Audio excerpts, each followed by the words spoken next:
Hello, all you bladers. Beyblade vs. Dynamite Battle, Episode 12 review. So the scene starts off with Rashad kind of doing what Free used to do with the one-handed kind of push-up thing, with a disturbing image here. He's kind of flocked by seagulls. He meets up with Ranzo, Basara, and Hannah. They're kind of just talking about Bell and his match against Free. And then they see this kind of like passage with these arrows, and then this weird symbol of the previous pink giant robot pointing downward. So they follow the signs, they get booby-trapped a couple times, they hit up some staircases, and boom, a surprise is there for them. So I don't really speak Japanese, and I don't know what this surprise is for, but it does look like Ranzo is there, even though he's right there. So I guess the cake is for Ranzo, and then they surprise him, which is pretty nice of them. I assumed it was going to be a prank. No, just wait. So they get the cake, obviously. Ranzo is super happy and grateful for this, and then when he takes a piece of the cake, it explodes, and he gets covered in ice cream, and then this is one of the shots for the thumbnail. That's why it's like vibrant and everything.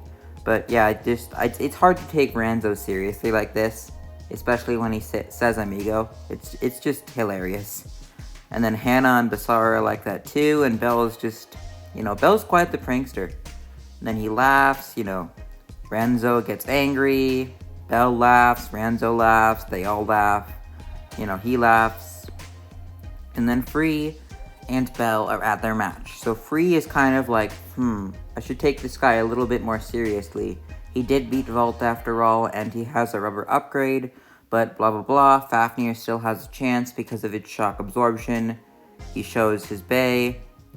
Very serious. Bell's like, ha ha ha, I'm gonna beat you with my rubber upgrade, blah blah blah. They show their bays. Free's kind of getting cocky a little bit. They're just kind of chatting. This is like weird because they have this like weird music thing where the avatar is like confused at what Bell's strategy is, and then I guess Bell is just kind of telling him that I'm gonna win. I don't need a plan, I'm just gonna, I guess, win. And then they both kind of hold out their launcher, they're going full power. And then this is a nice upward shot of them just, kind of attacking each other.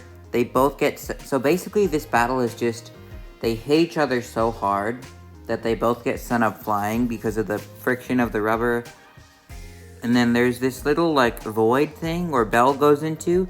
He yells at his bay and fireworks appear.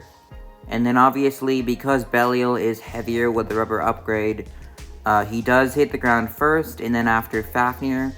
So then that's 1 point for Free. The next battle starts. And then Ranzo's kind of telling Bell, like, you gotta try harder.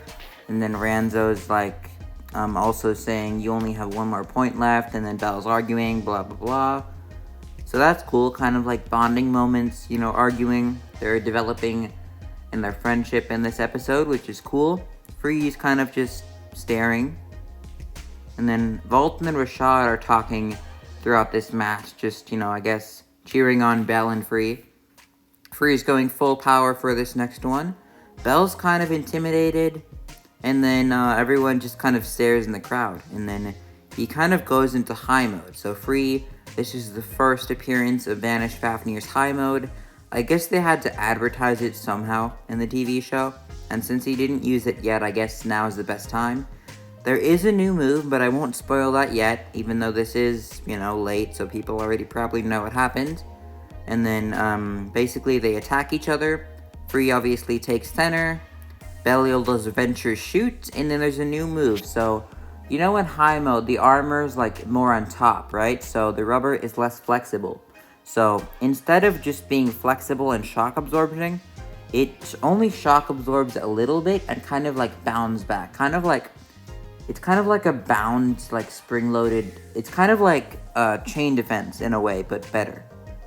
Because it's Fafnir, and, Fafnir and Free are more cool than Kyle. So it's like chain defense, if you want to think of it that way. And then, yeah, this is another shot for the thumbnail, Vanish counter. He sends Belial into the wall. But because Belial has the rubber, he uses that friction to kind of scrape against the wall. I thought he was going to pull a Wyron and do like a super Tempest attack for a second, but it turns out he just uses the friction of the wall to kind of like recoil into like a winged launch kind of thing. And then it's basically the same move, it's just, I guess, Dynamite Counter instead of Dynamite Bomber, because Dynamite Bomber is just his like main attack, but Dynamite Counter is, I guess, where he uses the friction to counterattack, which kind of makes sense. And then this time Free gets knocked out. Now, you might think, oh, this is plot armor, and true, it slightly is, but you have to think. Actually, no, it's plot armor, because Free used a move, and, well, I mean, there are some matches that are just plot armor. Like, remember, Vault used Brave Valkyrie in Sparking to give Hyperion a boost, and Hyperion knocked both Louis and Free out just by gaining a little bit of momentum. That was plot armor. But this, it's a little bit of plot armor, but more so just Belial on the counterattack. Plus, he did get an upgrade, so his attacks should be better than what he's putting out. So yeah, that's cool. 1-1. I do feel like Bell is not like any other protagonist, because he doesn't have as much plot armor as much as, you know, Hyuga and Hikaru. Vault is obviously the best. Iger is close. He's just way too much plot armor. His story's cool, though. Dante's kind of just average. Hikaru and Hyuga, they're the worst. But Bell, he already started off good, right? He's not like a protagonist where he starts off with his bay and he's weak. No, he was already an established blader. He beat Louis in the second episode, not because of plot armor, but because of his, you know, his wits, his skills. So he's already an established blader, and he gets an upgrade. So it only makes sense that he'd be able to get at least 1 point off of Free at this point. And then now there's Free going full power.